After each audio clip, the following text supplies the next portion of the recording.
بسم اللہ الرحمن الرحیم۔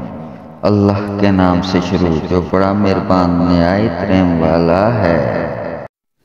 جھوٹ، ہرس اور بے ایمانی سے روزی نہیں بڑھتی، لیکن دیانتداری سے برکت اور سکون جیسی دولت سے انسان مالا مال ہو جاتا ہے۔ اللہ تعالی ہم سب کو رزق حلال کمانے کی توفیق دے، آمین۔ اللہ پاک میرا رزق اتنا کشادہ کر دے میں آپ کی مخلوق کی مدد کر سکوں، میرا ہاتھ ہمیشہ دینے والوں میں رکھنا نہ کہ لینے والوں میں، آمین۔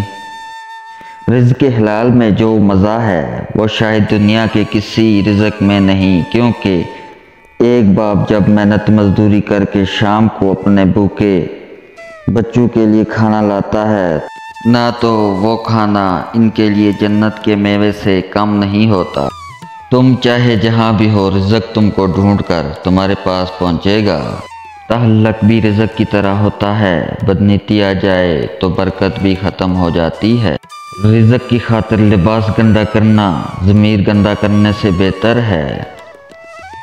جو انسان اپنے حصے کی روٹی بانٹ دیتا ہے، اس انسان کا رزق کبھی ختم نہیں ہوتا۔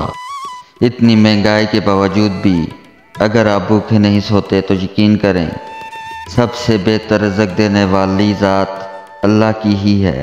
انسان کمزور نہیں، نفس کمزور ہے۔ عمل میں تاخیر نہیں، نیت میں خلل ہے۔ وقت کی کمی نہیں، سستی کی لت ہے۔ رزق کی کمی نہیں، عرض کی بطاط ہے۔ انسان قحط نہیں، انسانیت کی تھوڑ ہے۔ اگر رزق عقل مندی اور دانش مندی سے ہی ملتا تو جانور اور بیوقوف زندہ نہ رہتے، بھوک سے مر جاتے۔ رزق تو سخاوت میں پوشیدہ ہے، جبکہ لوگ اسے زیادہ محنت میں تلاش کرتے ہیں۔ جب تمہارے گھر رزق میں تنگی محسوس ہونے لگے تو اپنی بہنوں اور بیٹیوں کو دعوت پہ بلا لیا کرو۔